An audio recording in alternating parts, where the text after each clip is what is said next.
ఎంతో కష్టపడింటే స్వామివారి గుర్తింపు పోయి అక్కడి నుంచి డాక్టరేట్ తీసుకోవడం చాలా మన జిల్లాకే గర్వకారణంగా తెలియజేస్తున్నాం. ఎందుకంటే ప్రతి సేవలో కూడా స్వార్థ చింతన లేకుండా ఇప్పుడు అన్నదానం అయితే ఏమి, ఉచిత వాస్తు సలహాలు అయితే ఏమి, తర్వాత గురుబోధలో కూడా ఎంతోమంది శిష్యులు, ఎన్నో వేల మంది శిష్యుల్ని వారికి బోధ తెలియజేయడం వల్ల, ముఖ్యంగా శుభవాస్తు యూట్యూబ్ ఛానల్లో ప్రతి ఒక్కరికి తెలియని విషయాల్ని ప్రతి పాయింట్లో కూడా ఒక అర్థం ఉంది.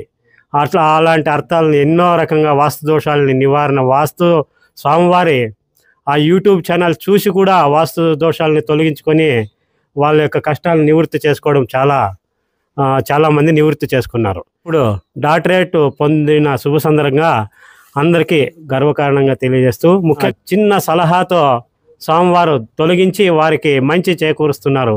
స్వామివారి సలహాలతో నేను కూడా ఒక వాస్తు శాస్త్రజ్ఞుడిని అయినాను. నరసింహమూర్తి అని నా పేరు. వారికి మేము ఎంతో రుణపడి ఉంటామని తెలియజేస్తూ